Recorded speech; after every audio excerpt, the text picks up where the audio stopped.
Oh, there we are. Thank you. Yay. So I'll tell you what my plan for you guys today. I definitely want to review the energy sources for magic operations. I do have a reason for wanting this review. It's just an opportunity to go over the concepts so that we have them in our mind. But one of the things that I want to do as a course is, and Lena, this is in line with what you often say, okay, this is great theory, but how can I use this? How do I put this into my practical life? And I think all of us are very conscious that we want to use whatever is available to us to propel us on our evolution, because we understand the importance.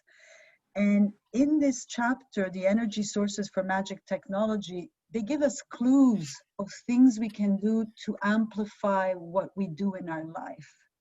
And this kind of concepts are touched in the alchemy school courses. I never saw the outline, I never pursued it, but I think Cindy and Shanna, the two of you were looking at it. And I think they tried twice this year to do it, or in the last year, but because of COVID, it didn't happen. But I'm sort of sitting here going, it doesn't look like anybody's going to go anywhere together anytime soon. So maybe we can go through this. I have a sense of the things we can learn from afar, and maybe we do a simplified version of the alchemy school for those of us that are on Zoom, abroad. And then, Lena, we can have some practical tools when we are involved in an artistic project, that we start channeling this vital energy we're creating into a container so that we can possibly use it for ourselves or other loved ones later. So it's great to know that this is possible, but can I have some tools to show me how to do it? Just give me the recipe. So in the energy sources for magical technologies, there's a few things that I want us to review just to keep them fresh in our mind. Then the next chapter is really big. I'm just going to give you the superficial notes because each topic could be an in-depth, but some of them we're not in Damanhur. We don't have access to the spindles. We don't have access to the cabins, but we have access to other things. So can we focus on those? So I want to go through the next chapter just highlighting the things that are important, and then maybe at the end we say these 2 or 3 things we can do from where we are, from being at home, if somebody guides us. And then I'll send a message to Gura and say, look, thank you. She's going to give us a little introduction, but can you organize something similar like we're doing with Coyote, 8 sessions? We don't do a full alchemy class, but now that we understand, now that we'll review these concepts and we're going to understand them, we're going to say, oh yeah, that we can do. That's we just need to know how. That's practical. And then maybe we dictate to them, guys, can we learn this? And they can give us a course that we can, yeah. And I mean, this is what I was going through this, and like Lena was saying, I'm like, okay, this is really great. It's great to know because it also helps me, for me, Damanhur has always been a bit of a magical place. I know what they're doing all has meaning, but I don't understand the meaning. You start to see this and you understand everything they do is calculated. And so it gives more weight to I'm going to become an initiate if I continue on the meditation school. So I want to make sure that I'm supporting something. I'm always critical and skeptical. I get excited about the path, but I'm always, if something comes up, I'm not afraid to say, okay, well, it's good enough for now. Now, bye. I'm doing my other thing.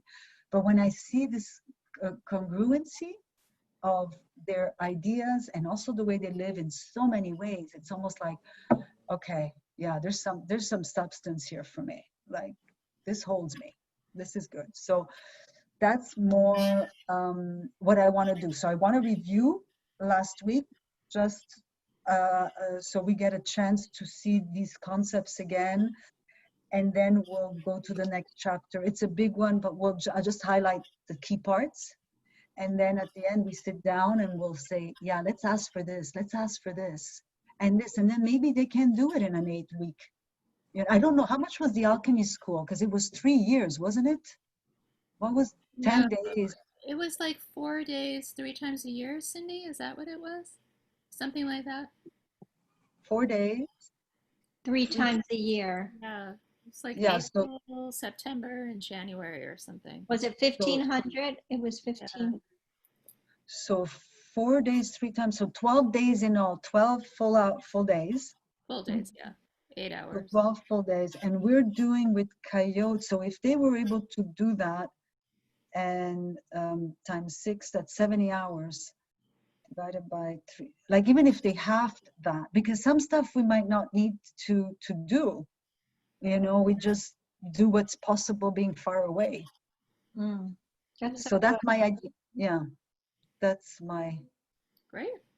So that's so we're doing this because when we look at this, we're like, okay, that's great, but like Lena said, okay, what do I do with this? You know, so I want to give you a purpose. We're gonna do this to dissect it so that we understand the general concepts, and then we can say, hey, this could be taught long distance. We can do this. Okay, let's put a check mark on it. And then when I talk to her and I sound really intelligent, can we learn this? And can we do this? And can we do that? Then they can't say like, what is it you want? We know what we want.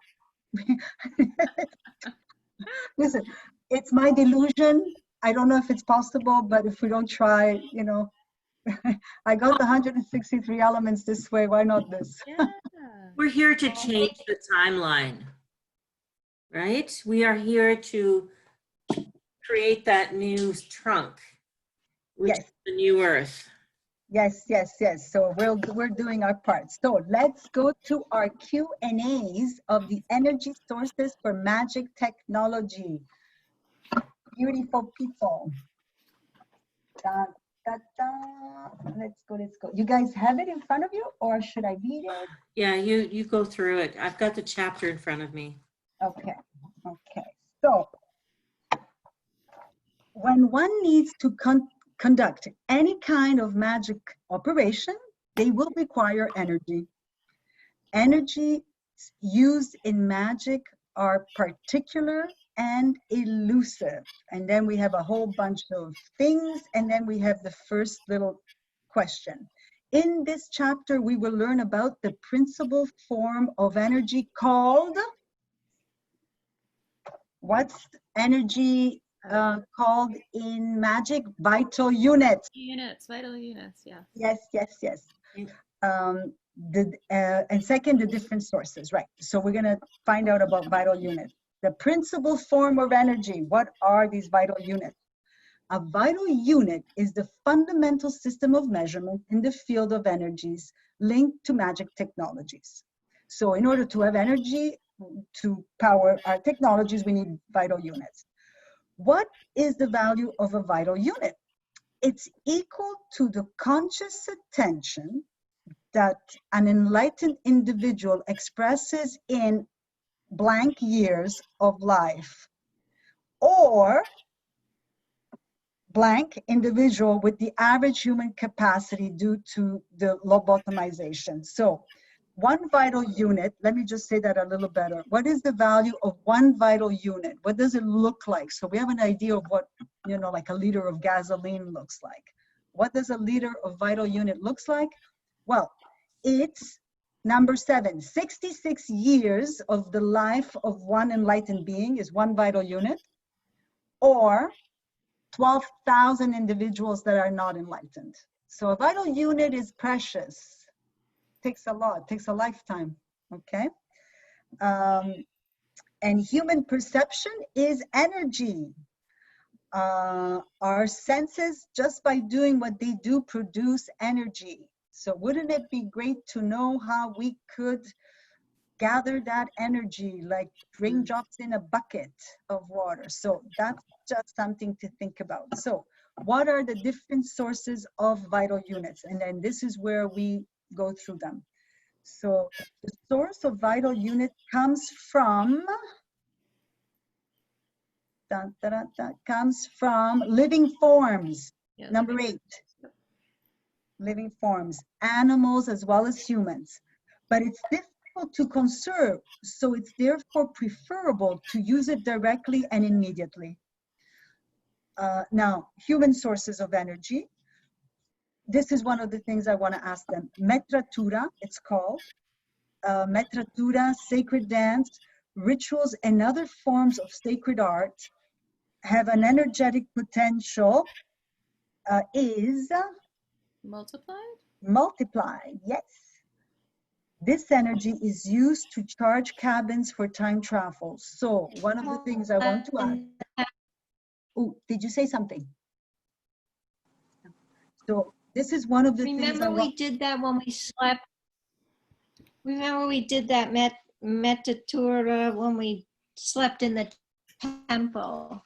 We danced, we played with the paintings, we revved ourselves up so we could do dream magic. Right. Okay. So that's one of the things I want to ask them. Like, so how do we know that we're doing it, and how do we contain this energy? Oh, but what does metratura mean? What does that mean exactly? It means rich. I think it's a kind of ritualistic dance, metratura. Sacred dance. Page 163, 165, hold on. Metratura, I think it's anything to do with rituals. Oh, okay. I was just curious what it Metratura. The dance, it's sacred dance. Through practice such as metratura, sacred dance, ritual, it's anything. They say it, metratura, sacred dance, but metratura, it's on its own. So any kind of artistic expression, I think it is, but I actually don't know the actual definition. But okay. I was just curious. no, I thought I understood it, but now that I read it again, I think it's, they put it in the same category as sacred dance and rituals, but it seems to have its own comma. So in itself, it's something. Metratura. Metratura, it's in Italian. If you, if I just translate it, it's like half, cutting something in half, Oh, making it, taking it in parts. Oh. Metratura. So I I wonder, Googled it, but it's in Italian. and what does it? If you look it up, it gives the definition in Italian. Okay, let me see. Metratura. I could look it up. You don't have to take all the time if you don't want to. Just read it to me. I can't read Italian. Metratura. Okay, wait. Let me see. Now you guys got me curious, Metratura. I thought it was rituals. Metratura commerciale. Metratura. Potential energy. Oh wait, it has a Damanhur explanation. Okay. Is an ancient practice brought to life in Damanhur. It's about being in the present moment and gaining full control of the body through concentrating on and being aware of as many stimuli as possible. Their breath, their movement, the feeling of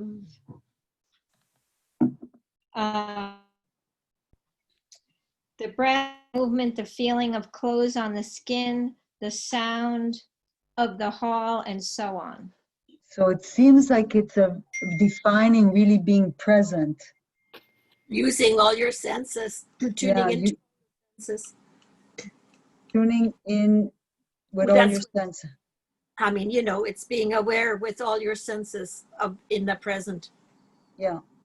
An extraction of more than a single vital unit of energy in a very short time. That's what it does. So it's almost like it amplifies our capacity to create vital units of energies. So that's one of the things I want to ask her, if they can give us some ways that we can use and learn. I mean, now that we've defined it, we can probably do it, but just to take us through an experience together would be good, to understand it more. With some kind of guidance would be good. So that's one form of the way that we can gather vital units. Then there's divine reservoirs. And this is where souls of the departed deposit the fraction of vital units produced in their lifetime, since they no longer need it. And it is then important to have a connection to these divine forces so you can tap into these reservoirs. So what is important here is when the Damanhurians talk about the magical operation to gather all the divine forces together and align them once again towards the evolution of humanity, it's so that when these souls leave, the divine forces don't use them for their own purpose, that they are working towards our evolution. So this is important. We can't use this because we're not there, but this is something that is important, is good to know. Neutral events, divinities, as they are falling asleep, are accumulating the neutral events and coloring them. But they are not released into the world of form because they are with the sleeping divinity. This can represent a lot of energy, enough even to separate the planes of time. I want to explain that to you. What page are you on? Page 166. I left that in there because I want to just bring this to your attention. Remember when we did the time packets? The time packets, they start with divine attention and they end with divine attention. Mm-hmm. When the divinities open their eyes after being asleep. And during those 4 years, and we're right now in 4 years that are very potent, 2017 to 2022 is when there's a divine attention. They've woken up the divinity because they've completed, they needed the, so what happens when the divinity is falling asleep? Remember the neutral events, that law has all those neutral events falling. If they don't get used up, they stay in the territory. Well, the divinities, when they're falling asleep, they gather all those neutral events, not all of them because some are left behind, but they gather them. And so when they open their eyes, they have all this potential for new physical events that can happen. So that's why when they open their eyes, those 3-4 years or 4-5 years are so potent because so much more can happen in those 3-4 years because they've accumulated all these neutral events and they bring them in the time that they wake up. And so there's many more than the ones that are just falling. There's like a whole bunch more. That's why those moments are more potent. Does that make sense? Or did I lose you? Okay, I'm just saying that to say that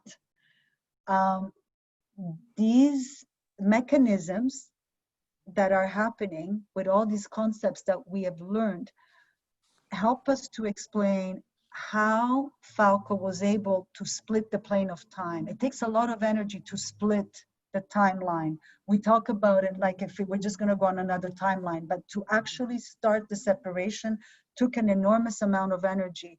So he used the waking up of these divinities where he could use all of this energy that was asleep for one specific directed operation. Does that make more sense? That's the only reason why I put it in there. So just to give you guys. Now, then there is a note. What is a magician? This is what I would like us all to become. Magicians have the knowledge to extract, accumulate, and manage energy. And then they transform it into vital unit for use and then distribute it. They distribute it among magical instruments. They distribute some in the temples, and they distribute it among conscious energy, sentient beings, devices, or forces. I wanted to put that in there because if I ask this Damanhur to give us a course, so we start to learn Metratura. We start to learn how to create vital units. Great. What do we do with them? How do we then use them? So I want them to teach us to become magicians. So we can go out and dance and be very conscious. So what do we do with all this energy we've created? We got to store it in some kind of containers. So this is the part that I think is also important for us to learn, is how do we store, once we learn how to create vital energy, how do we store it so that we can then use it again? So that's why I put it in there. Now, so another source of energy, which is very big and done for big operations, is the Grail. So it represents the archetype of all energy reservoirs, and it measures out turgic energy, very powerful energy used for magic operation that modify divine energies and the nature of divinities. So you are looking at the highest chain of evolution of our planet. This kind of energy from the Grail, called turgic energy, is used to modify those things. Okay, so when they did the gathering of all the divine forces, they used this energy. They would not have been able to do it otherwise. Okay, and another form of energy that we can tap into, it's a huge reservoir of energy, is the synchronic lines. The synchronic lines have what kind of energy? Hold on. Synchronic? Yes, they have synchronic energy, which varies depending on the synchronic knot. Different synchronic lines have different energy, and synchronic knots, depending on how many lines are crossing, have different energies. When there are not, we may find energy called event mind energy or time minds. This energy is used in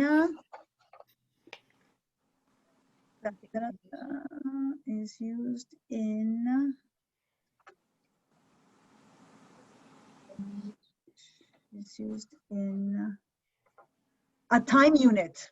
Did I have it there? Did I have a time unit? No. Time travel?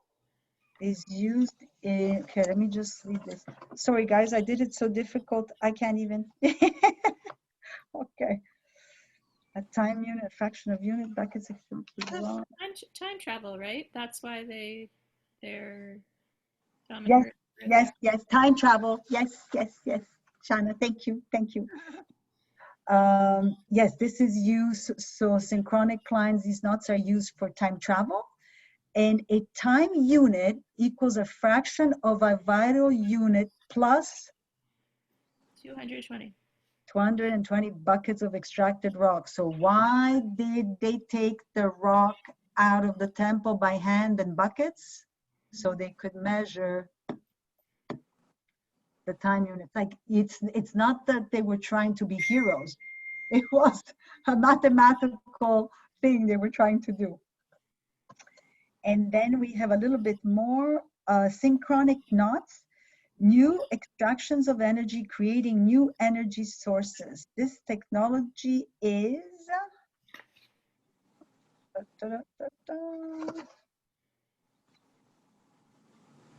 concatenation technology. And I'm going to explain concatenation. Concatenation technology helped to free the synchronic line. It's a magnetized technology that amplifies energy. And now we can extract from synchronic knots beyond our planet, sun, and solar system.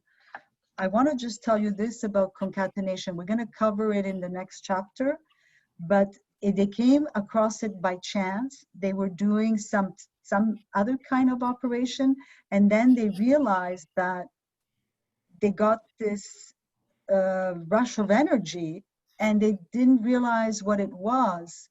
And what they realized that this concatenation is by mixing all these elements together, they created a chemical element called concatenation, which is almost like when you combine all these things together, they all start to align in a more precise way together by changing their atomic structure. So all of a sudden, their potency is amplified 1,000, a millionfold. And so where before they would get, 1 liter of fuel, that they now got 1,000. So they were even surprised at the alchemy of these elements together created something of such greater amplification of energy. So that's what concatenation is. So important synchronic knots, and so this technology, it allows them also to reach knots, synchronic knots, that are not easy accessible otherwise. So they can now, with this energy, when they do it, they can aim to get energy from knots deep inside the earth to outside of our universe. And before, this was not available to them. So this, I guess it's like a laser beam. Must like be a like laser beam, and it was completely, it's a mechanism of the things, that the elements they were working with that they never expected.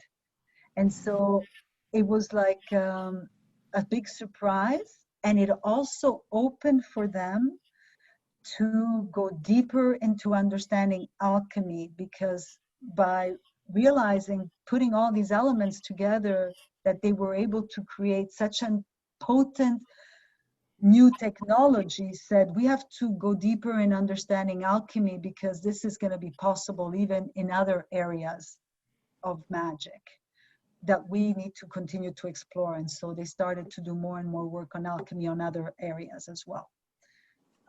But that's what this is. And it was a game changer. It gave them access to huge amount of energy that they were able to do the liberation of the lines, and I think the triad as well. So very useful. Other energy sources. This is an interesting one. So these are just other ways that energy they can use. Anomalous objects. And these are regular objects that for one reason or another express one or more of the laws than the others, or may not have a law in them at all. So they're called anomalous because they're weird. Usually a pen will have some portion of the 8 laws. It will have the 8 laws in it divided in different parts. But these objects, it could be the same pen, but for whatever reason, it's only got 1 law. So all of a sudden it becomes a magical tool because it's got a potency to it, because it's unusual. So this is what an anomalous object is. And then they give you an example. An example is this Torsic knot, which is a quartz-bearing knot located near the synchronicity. I think near synchronic lines is probably what I wanted to say, as a high level of complexity law. So it bears a lot of information, and this object, these objects have energies that can be used for processing of data and are called psycho-elaborators. And we will learn about this technology when they are going to send somebody on a time travel to Atlantis. They need to put all their information in a computer and calculate where's the best time or place to put them in, and where's the best time and place to take them out. I'm simplifying it. This is what the anomalous objects help them to do, because now they have an energy source that can compute a lot of data very efficiently. And so they use these anomalous objects for big operations because they're a capacity to compute. Guys, if we were all born on another planet, this would be basic, science. This would be in elementary school. We would learn this in elementary school. But we have to retrain ourselves. It's like, Oh my God, that's so funny. Oh, yeah. And then the other one is the NSS, and that is non-substance substances. These are substances that hover between matter and energy. They're like a mist, and they are very specific, and this energy is very sensitive, can be destroyed, but I think it's a lot in pristine environments. and it can materialize thoughts. So if people see a heavenly being or gnomes and fairies, it's because they have an idea and they project it into the field and they manifest. But this energy can be captured and can be used for magical operation. And then the other one is a whole bunch of classification of energy. I just wanted to put it there because we might see it in the next chapter, in this chapter that we go through. So I just wanted to give you those. So what I'm gonna talk to Damanhur about for the course is, can they teach us to be magicians? Because that would be really good. And Metratura from here. Hold on, guys. I've just got my pages all mixed up. Here I am. I'm all sorted. Yeah. So for me, I would love to understand more about Metratura, the techniques, if they can walk us through that. And also how to then take these vital units that we've created into magical objects. Or can we create our own temple? Can we create our own reservoirs? And then what does it mean to give this energy to a being outside of ourselves? Does it have to be, yeah, I just would love to learn a little bit more. Does anything, you guys like that idea, or do you have some thoughts? Oh, that sounds good. Does it make sense? And what benefits one gets from, doing this energy for something else? Sorry, say like- that again, Eva? What do we get out of it by doing it? What do we get enlightened or, more spiritual or what? Well, I would think, so let's say that I desire to have an outcome for an event. Maybe I can tap into this reservoir that I've accumulated from working on this podcast. It's a big creative project. I'm breaking my head, If I can capture that energy somewhere in a container, and then when I want to manifest something that I want to have happen in my life, can I then take that vital unit I've accumulated and put it somehow to help me amplify what I desire to manifest? Does it even work that way? Are there rules of how you can use this? Can you just use it for the greater good? Can you use it for, I don't know. That's not clear to me from any of this. So those are the things that I want to learn. But Eva, yes, it is to help and assist. Well, when you do energy stuff, there has to be an exchange. One goes, there's some exchange. So we need to know what the exchange is. Yeah. And is it okay to do this kind for our own benefit? Is it okay? Or does it have to be for a greater cause or a greater good? I don't know. That's not clear to me. Does it deplete our energy? Well, that's why we don't use our own energy. We use these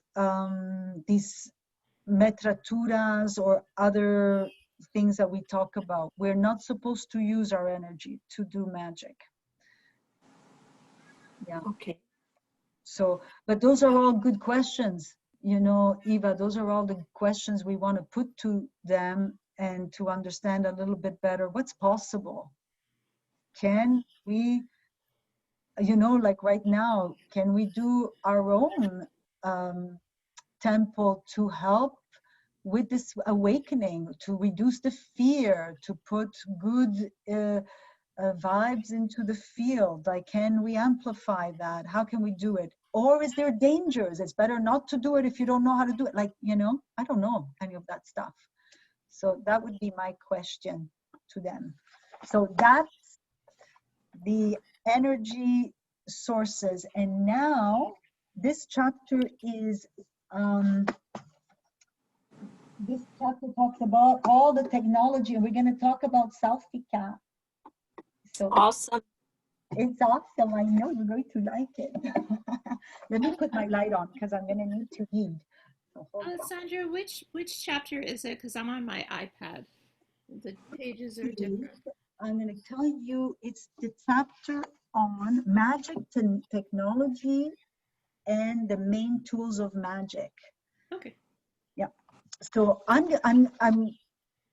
it's a long chapter. I don't think we need to delve into all of it. I'm going to give you an overview, but there are things that are going to pop up that I want to bring to your attention. So we now understand that in order to do magic, you need energy. Energy is vital units, and there's all these ways to gather vital units. We got that.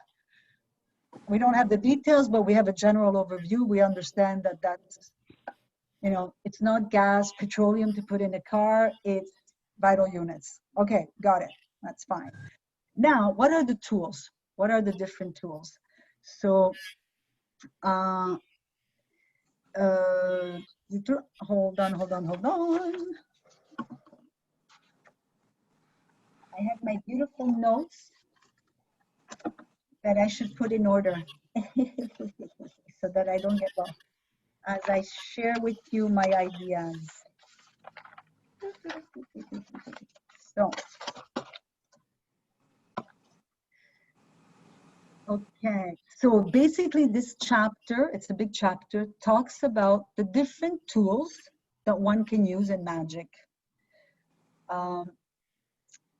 So there's 3 distinct categories that they talk about. The first one is, these are the tools of magic. The first category is, okay, you need the formulas, you need the ingredients, what you call it, the recipes, right? The formulas. Then once you have the formulas, then you need the technologies that you're going to use and the instruments you're going to use. So the chapter is sort of divided in these 3 sections. You have the magical formulas, technologies, and you have the instruments. Under magical formulas, they talk about alchemy, and we can read it, which is on page 177. Let me start by reading it. Let me give you my notes, because I think, and if you get lost, we can read it. So alchemy is the chemistry of magic. So in our world, we have chemistry. We break everything down to all its chemical parts. And in magic, they have alchemy, and it's like the chemistry. The difference is, what alchemy does is, like in chemistry, you combine elements together and you create new elements from the combination of the elements. That's what alchemy is. At the basic, that's what it is. The big difference with our chemistry is, in our chemistry, you have the formula, and every time you mix those 2 ingredients, you get the exact same outcome. In alchemy, it doesn't work that way. Because when you're combining 2 elements, you're not just combining the 2 elements, you're combining everything that's tied to them. The time of day, the rain, the water, the sunlight, the darkness, the mist, the emotion of the person. So in alchemy, it's even more subtle, because those compounds or elements you're combining are constantly impacted. So you can never make the same formula twice. So if you really want to use something, you better make a lot of it, because you're going to use it over and over again, because you're never going to get the same outcome. So that's the basic difference between a chemist and an alchemist.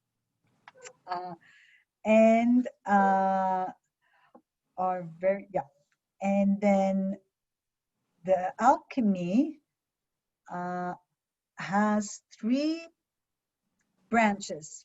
There's 3 ways of preparing things in alchemy. And let me go to that page, because my notes are not so clear. So alchemy, this is page 178.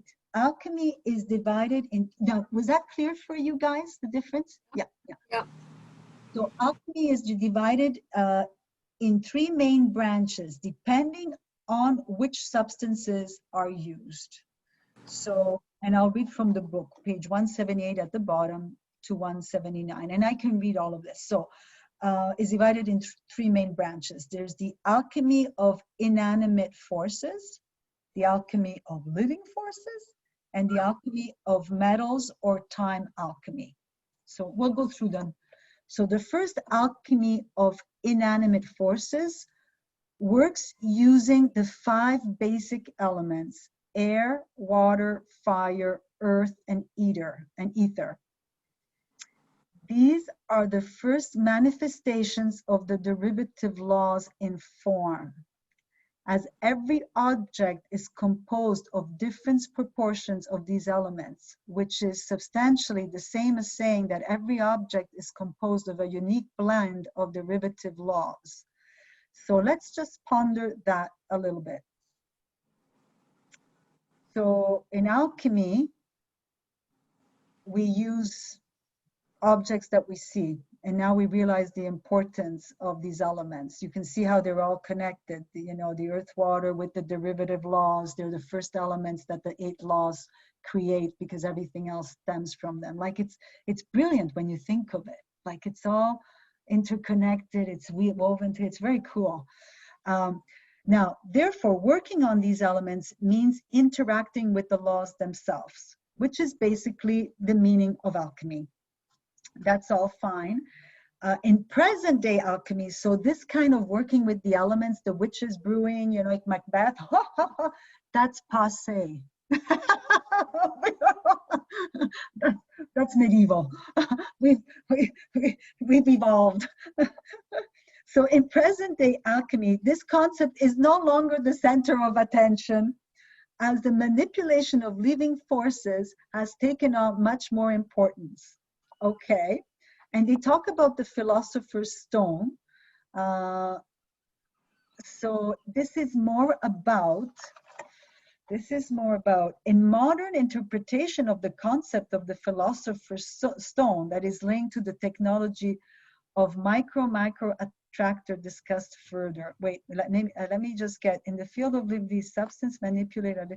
Okay, let me read what I wrote, because I understood it when I read it. Okay. A living energy, individual. So alchemy of living forces. Okay, yeah. So, geez. So what is this one? Is the alchemy of living forces. This is a big one. So in the beginning of time, the alchemists worked with the 5 elements, basically, okay? And they did their thing. As we evolved, we are starting now to work a little bit differently. We are working with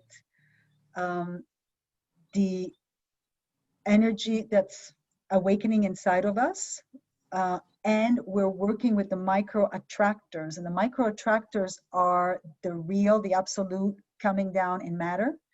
So it's pure energy coming from the real. So we have taken, so when we're talking about alchemy of living forces, we are using our own divine essence inside with these micro attractors that come from the real. So it becomes a mix of divinities. One, the one that we are a part of inside, and one, this micro attractor that we're bringing in a simplified version. So we are taking it beyond substances of the material world, and we're dealing more with the divine elements within each of us.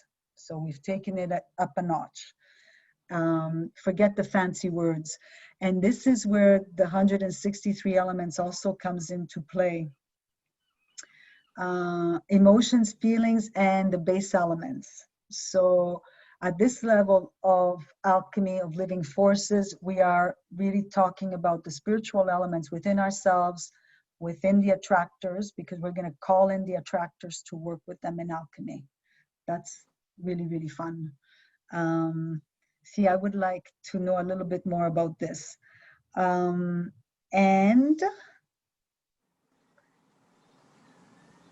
they talk about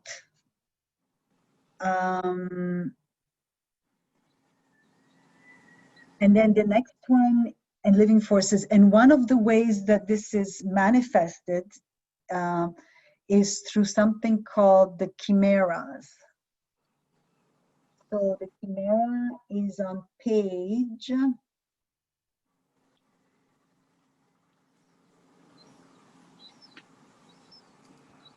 180. 180. Bella, where is it? Is it at the? The second paragraph in this case. In the chimeras.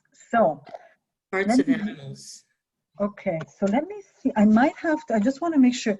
So guys, you know what? I might read these next, I might read page 179 and 180. I gave you the overview, but I think if I read it, it might anchor everything better. Is that okay? Sure. Yeah. So the first alchemy of inanimate forces working using the 5 classic elements. Okay, we did that one. But let's in the middle of that page. In present-day alchemy, this concept is no longer the center of attention, as the manipulation of living forces has taken on a much more importance. The philosopher's stone of the ancient alchemist is now seen as the reawakening of the inner divinity on each of our own individual path. There is a modern interpretation of the concept of the philosopher's stone that is linked to the technology of the micro-attractors discussed further. In the field of living forces, the substances manipulated are living energy or produced by living forms. Alchemy of living forces lies at the heart of Turgic magic, magic with divine assistance. Which is what Turgic magic is. And if we're working with a macro attractor, that's part, a micro attractor, it's a divine, it comes from the real.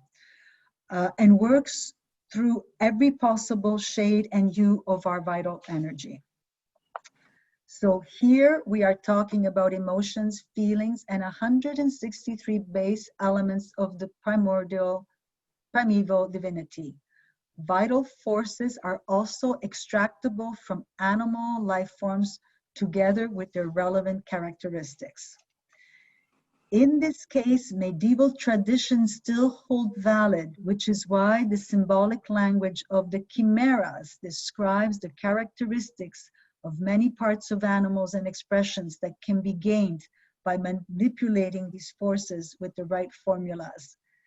This is a vast field concerning the communication between mankind and divine forces. I'm not going to read, I'm just going to go. Yeah, I didn't want to read it all because it gets a little wordy and then we start losing ourselves. So it is important then not to take, okay, this is important. It is important then not to take literally what can be read as medieval grimoires that speak of using various parts of animals to make a sort of brew, but instead to understand that when they speak, for example, of tail of lion, they are referring to a characteristic, a function, a reflection of the vital energy of that animal, which resides exactly in that physical part of it.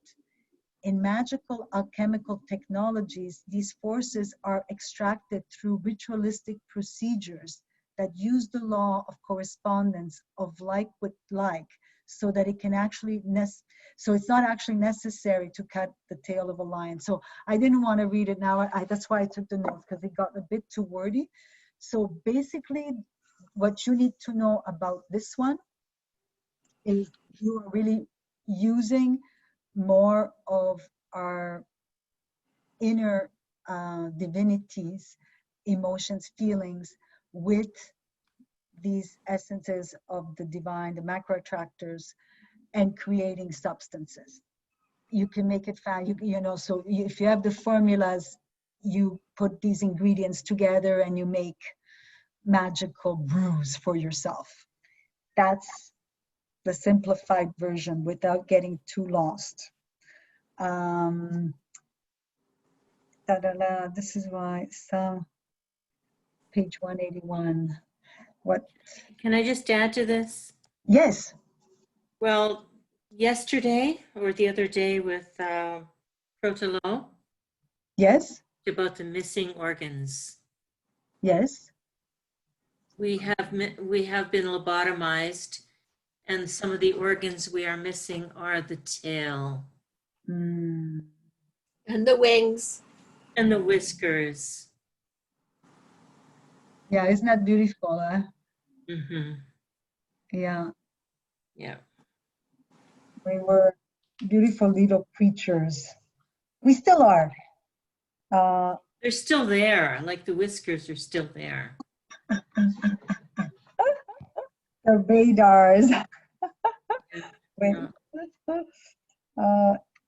For divide, yeah, so chimera, this kind of so when we're dealing with this kind of alchemy, which is the alchemy of living forms, we can actually create these beings called chimeras that take on characteristics of animals, and they become forms that we can then instruct to help us. So I would like to learn how to create a chimera and learn about the rules of how to do it, and how we can have them help us in our life's journey.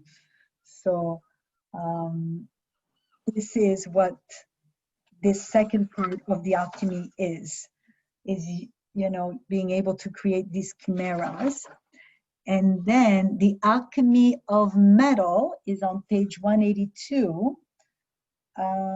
And this is really about, they talk always about the alchemist transforming metals into gold. And here it's also a metaphor. When you start to work on yourself, the opportunity to transform yourself into an enlightened being. So it is an outward expression, but it is mostly also an inward expression. I don't want to get lost in the pages of the books because it's wordy, but in the essence, it's the alchemy of the metal is a metaphor for transforming the essence of who we are into an evolved being as well. And you can do it also through the metals. So it's inward, outward as inward. So How can you do it outward? What, using Sulfica? Is that what it is? well, it's not like you're going to actually produce a nugget of gold, but you are going to refine your soul to be able to vibrate at much higher frequency as you continuously work on yourself. And Well, see, working on yourself, refining your own essence, but how do you refine the outward?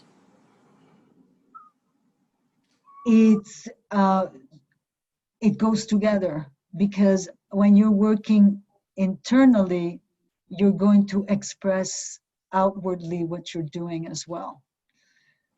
When you're in the present, when you are becoming more whole inside of yourself, those that come in contact with you can feel something when they're around someone like this. Okay.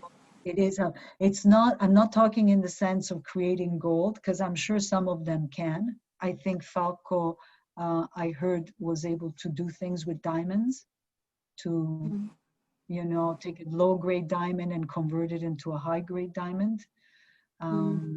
So somebody of a certain level of evolution can have a greater impact on the material plane in that way.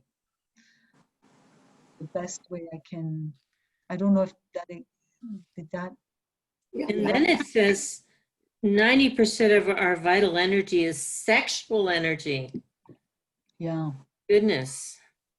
Tantra is very important, ladies. Yeah. Wow. Tantra is very, very important. 90%. Yeah. It's really important to work with that energy. Yeah. Is that the reason, the sexual energy, is this the dark forces, why they're so sexed up? Well, it's very interesting you said that, Eva, because people in power, politicians, and they all seem to be overly sexed. I wonder if there definitely is a correlation, because if they are doing ritualistic things, especially, yeah, I wouldn't be surprised. Yeah, it all goes hand in hand. Yeah, and it's the double, right? It's the good or the evil. It's on the same fine lines, like which do you choose? Yeah. So that was the alchemy part. And for me, when I see the alchemy part, I think of, definitely I want to understand much more in depth. And I think what's possible for us would be to create these living forms, these chimeras. I think that could be a wonderful way to learn these concepts of alchemy more in depth, and to be able to create our own creatures, if it's something that we are able to do to benefit us and whatever our purpose here is. But that would be something I would love to ask them to take us through and see if it was possible. Now we talk about, now we go into, so this was more of the formulas, the alchemy, the kinds of things you use. And now we talk about the technologies that we can use. And the Selfic technology, Selfica, is a huge part. And Selfica, there's two kinds of Selfica. Now, let me, page 182. So, and I have, there are some people here that have Selficas, so I think it's good for us to read. So I'm going to just read the first 2-3 chapters and we'll see how we do, okay? So Selfic technology. So this is different than what we talked about when it was dealing with alchemy. Now we're talking about actually technologies we can use in magic. And Selfica is a technology they developed in Damanhur that people can buy, purchase, and they can use. So another fundamental branch of magic technology is that represented by Selfic technology, which operates with 9 basic elements. The 5 elements already mentioned in the alchemy of inanimate forces, which are air, water, fire, ether, earth. And then these 4 other elements added on top of them: velocity, non-substance, substance, emotions, and time. And velocity is one of the elements in the that you can use in as tools, energy sources. They're in the other chapter. They're in the last page of the other chapter. Non-substance, substance is that mist. Emotions, and time is the time territory. So here we have to do with the possibility, this is what Selfica is, of summoning creatures known as selves from other dimensions, faster than light universes that are parallel to ours, in order to have them interact with our own universe, where thanks to their particular characteristics, they are able to manipulate the forces to do with synchronicity with remarkable efficiency. So the Selfic technologies are coming from the Selfic beings that live on a parallel universe, and they're in a universe where they are traveling in their universe at the speed of light, faster than the speed of light. So they're coming from a dimension or a universe that is different than ours, completely different. They're not part of the human primordial divinity. This is also something that's unusual, because we are told that everything that is here is everything that we experience here is coming from the human primordial divinity, because one divinity can come at a time. So the Selfic are not part of this divinity. So the big question is, are they from another divinity? And they're able to interact with us.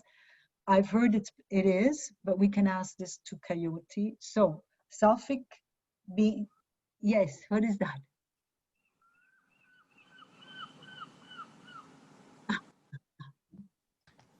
Helen, you know, Helen gave me this Selfica. Is this a Yeah, that's Selfica exactly being? what it is. Yeah, that's Is exactly there a what it is. being attached to this from Yes, some there is. Yeah, so realm there's a little living with Selfic. me now? Yes, you have a Selfic creature. They're coming from another dimension. It cannot materialize a body here because it wouldn't be able to come here. So we create the body, and so it's beaming in. So you have a little creature there. Yes. Yeah. Joy, that one's for Joy. Is that for Joy? Yeah, Mhm. I'm good with that. this But is this one, an entity? Is this an entity? Yeah, that's an entity. I'll tell you. Yeah, this is who they are. We have to do with, so these are Selfic from other dimensions that live faster. They live in another universe where they go faster than light. And they are coming in to this universe and able to come into those structures. So in order to make the intervention of a Selfic creature possible in our universe, it is necessary to build a specific physical structure known as a Selfic structure, which constitutes the body that this creature will use in our world. So be nice to her or it or him. Selfic creatures cannot use their own bodies on the material planes since they are subject to different laws. In fact, from our point of view, these creatures are only made of energy, while in their own dimension, they have material bodies. The most interesting feature that they possess from our standpoint is that their sensory perception, this is important, since they come from a world situated in a domain characterized by superluminal motion that is faster than the speed of light, once they enter our world, their relationship with time enables them to perceive events that have not yet taken place from our point of view. Did you get that? There are time travel machines. Okay, sure. What for us are are only probabilities of events taking place are actual physical objects to a self, objects on which it can act. Okay, we're not going to read all that because it's going to get confusing. So basically, those little creatures are very helpful to attract synchronic events into our lives, because guess what? They can see what's meant to happen before we can. So they reach out and they grab those events into our experiences. They're really good to have. How do we interact with them? Talk to them. Yeah. So I ask for more joy. Yep. But this is an entity. Yeah, that's a being. That's a Selfic creature in there. Yeah, it crossing through into our dimension here. Yeah, but she comes from another place. Well, goodness. Is No, that, don't break it. ooh, It's your home. It's like a seashell. Like you can't. I know, but this is a whole kind of flexible thing here. Oh my God, let me see, what else can I tell you guys? Alexandra, are the paintings the same? Are they Yes. entities as well? Yes. The difference is that, so let me just go. So in their world, they're made of energy. Here, they're made of energy, but in their world, they actually have bodies. There's another thing that they do. Why do they bring synchronicity into our life? Because they are able to pull towards them the fall of neutral events, so we can have more of the possibility of manifesting things. So they act like many synchronic lines You know, everybody wants to live close to asynchronic lines because there's more opportunity for transformation. There's more energy happening. Well, if you have one of these in your life and in your space, you're having more possibilities of evolution come your way. You're going to look at your little creature very differently, Lena. Okay.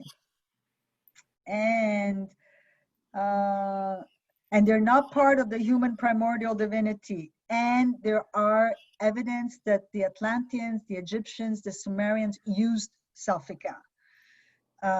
So the personal Selphika, so there's personal Selphika, and then there's the ones that they use for the big operations. So there are different kinds. Can I just say something? Yes. Mary from Boulder today, there's fires in Colorado, and Mary posted on Facebook calling all spherocells. She wanted all the spherocells in the area to control the fires that were there. She put out a Facebook message. Okay, so I'm gonna go do some, I'm gonna activate mine and I'm gonna visualize, you know, that this gets under control. The Okay. fire. Yeah. Beautiful, beautiful. So there's different levels of Selphic structures. Lena, the one you have there, forms that were, so the more complex structures, the more complex Selphic structures, Selphic beings that you're bringing in. So in the first level, they were then again the first level they were very simple. Then when they became metal and copper, and then they became more evolved, and they became interdimensional, where they can travel interdimensional. And then we have the personal selves, like these things. Like these things. Yeah, personal selves, which protect you and help you, especially in Damanhur, when you're doing magical operations on the planes. And personal, they protect you when you're doing things, and they also help bring more opportunity for transformation by increasing the synchronic events that you're going to be having in your life. Then you have very big structures of Selphic technologies. And some of us here have the Sphero Self with the liquid on the top. It's a much more elaborate. And this is a little different than these structures, because those structures have actual live Selphic beings, where the Sphero Selves are they're more of an intelligent. They are a semi-living intelligent.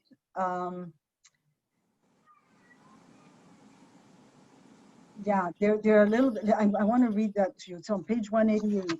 So they're much more specific. They're very potent, but they have a much more specific, the Sphero Selves, in short, are Selphic structures with the ability to project their programs to places physically distant from the point in which the emitting structure is. They can be used to project long distance. They're like transmitters. They're different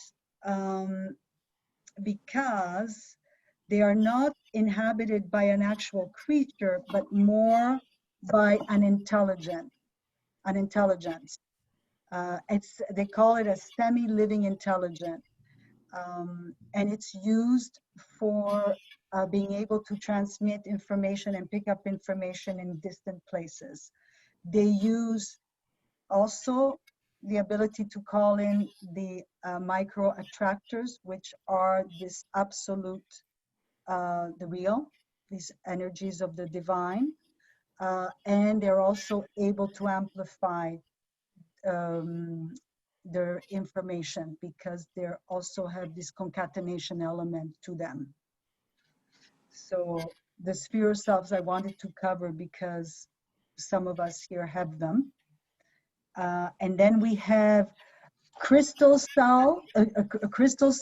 These are structures they use in Damanhur for time travel. They're bigger structures. And then they have the liquid salves. And the liquid salves is what they used. Remember when they were starting to take back some of the synchronic lines, they had to pierce because they were controlled by enemy forces. So they pierced one of the synchronic lines. They used the Spiroself to create access into it before they were able to fully control the synchronic lines. So they used the liquid selves. So the selfic intelligence beings are being brought into our dimension to help us with many levels of evolution, personally and also on a bigger scale in helping the Damanhurians with the things they need to get done with their mission. There was one more that I wanted to talk about. The liquid self.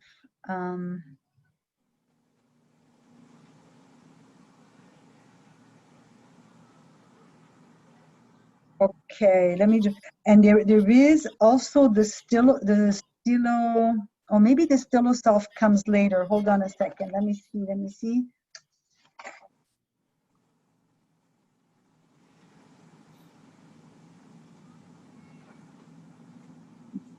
Okay, I think I'm going to also talk about the Stiloself because it's part of the selfic structures.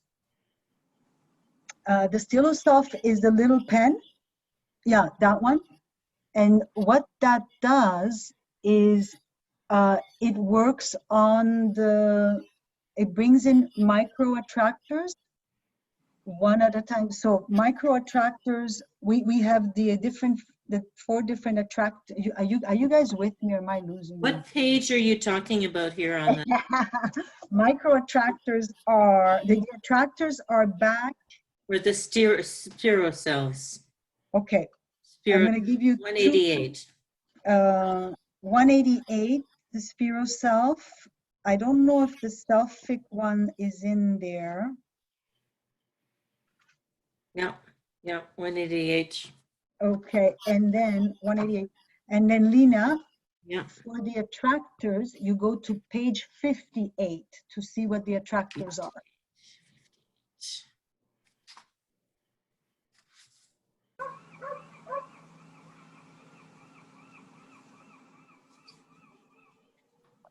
Okay, I just want to see.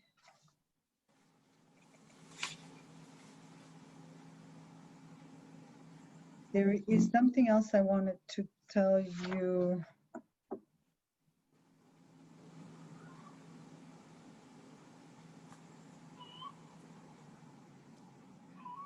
Just give me a second, you guys. What's the one that's on top, on the cover of the latest book that they published? It's like a round coil, and it has a vial in the center of it. What is that for? Is that for the room, for the environment? I have no. It's a fairly small one. It's like a coin disc, but it's a bunch of coils, and then it has a vial in the center. Yeah, I think I remember seeing. I think it's for all EMFs in the space. It's pretty. It's pink, right? It's like a pinky kind of. Well, it's very, very thin. It looks like maybe a tree orientation thing, but I don't know.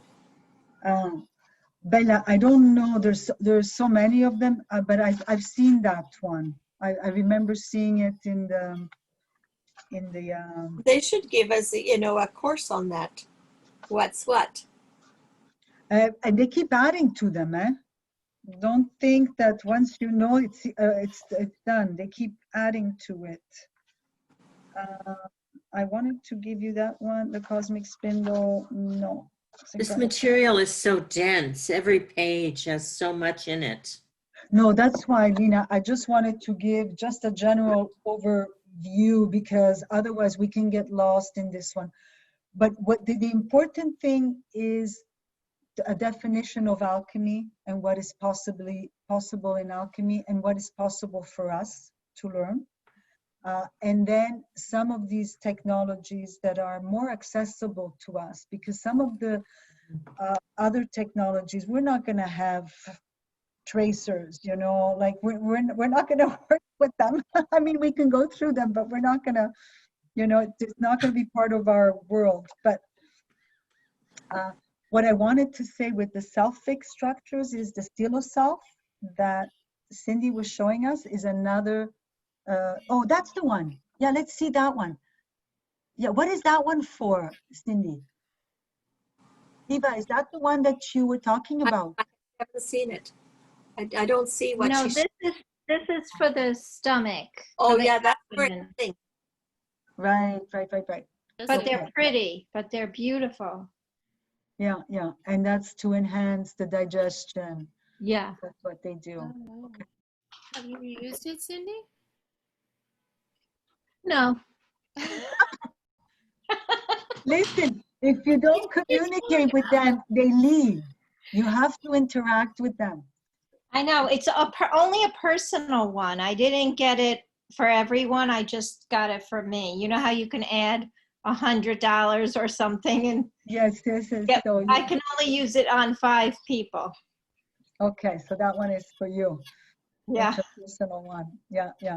And then the stelo-self is useful for the microlines, but also to pull in micro attractors. One at a time, it pulls in extra energy.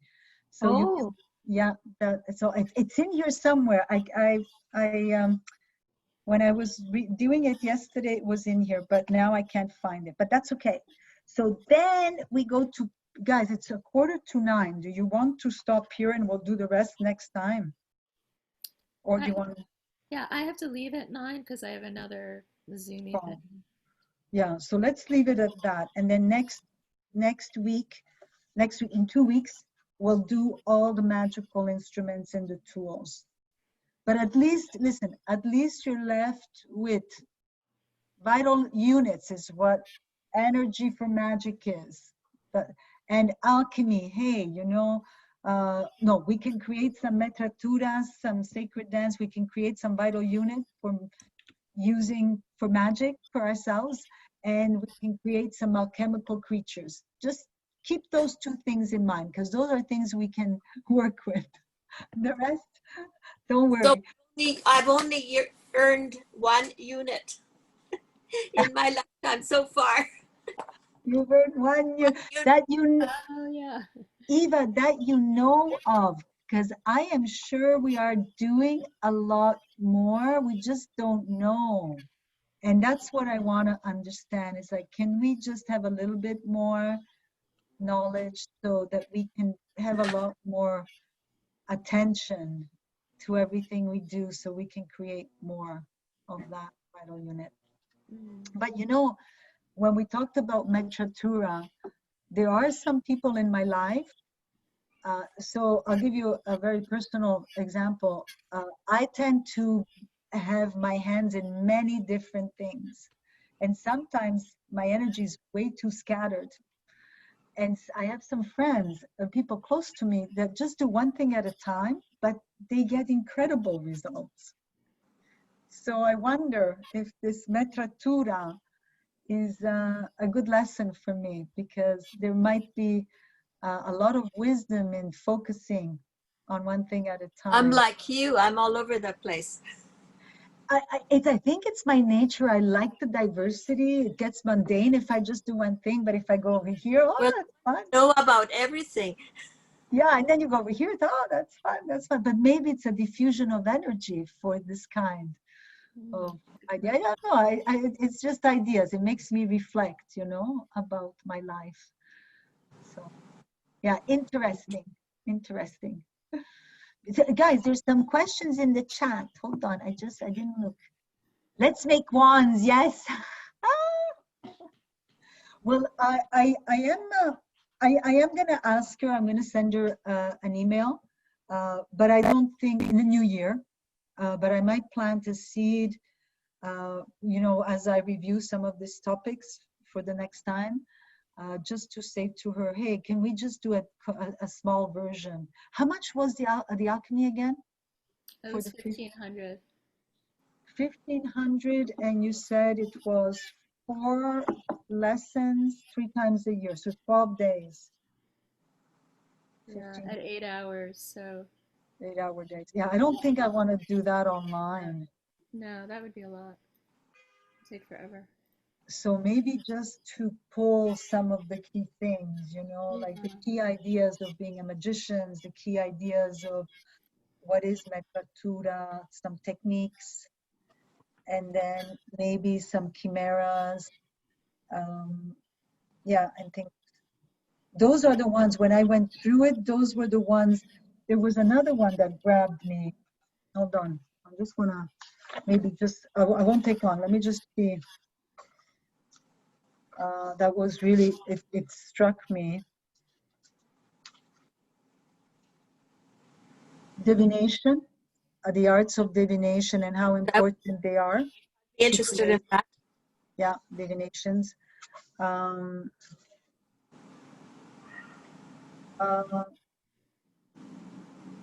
Yeah, I think I have to, you know, when you read this a few days before, it makes sense when you read it, and then it's like,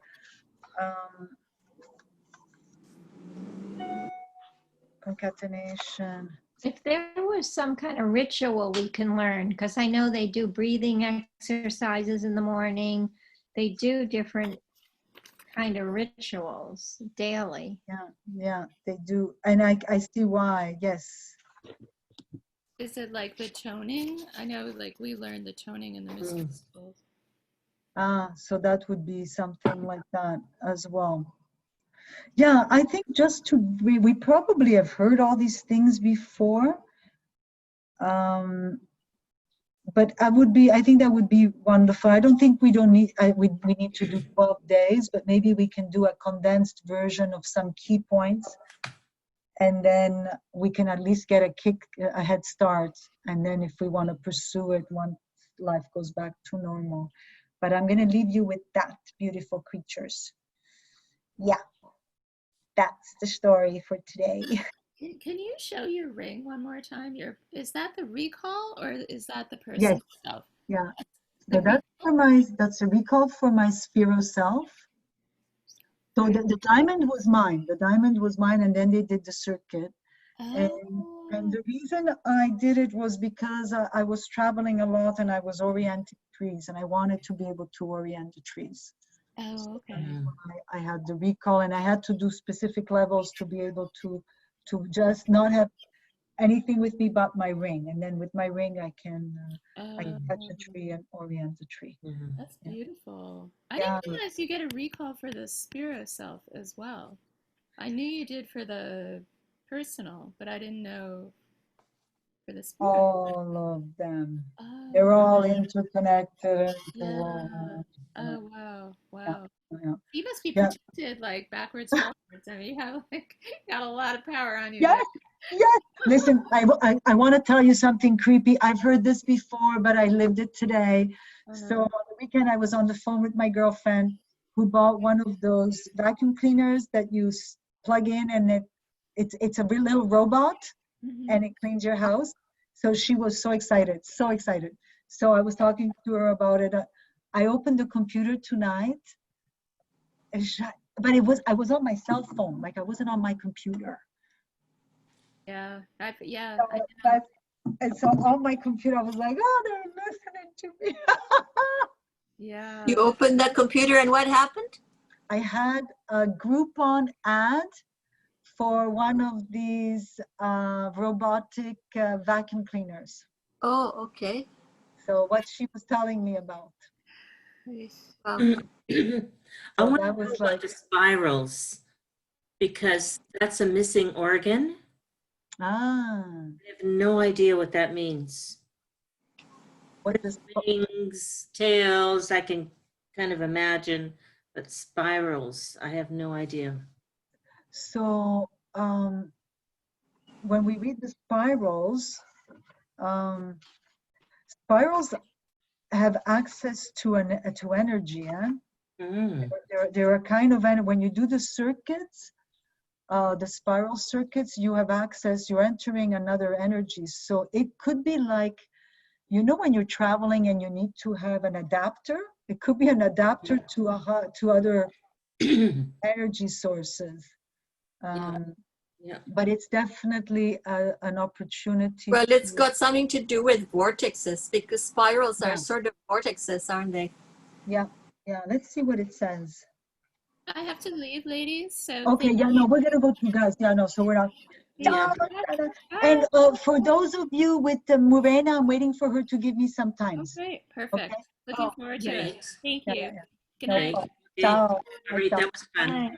That was Yeah, great. ciao ragazzi. So listen, we'll review all this next time. Okay. Sure. Nice. Okay. Ciao, beautiful ladies. Bye-bye. Ciao, ciao, ciao, ciao, ciao. Bye bye. Bye. Ecco qua.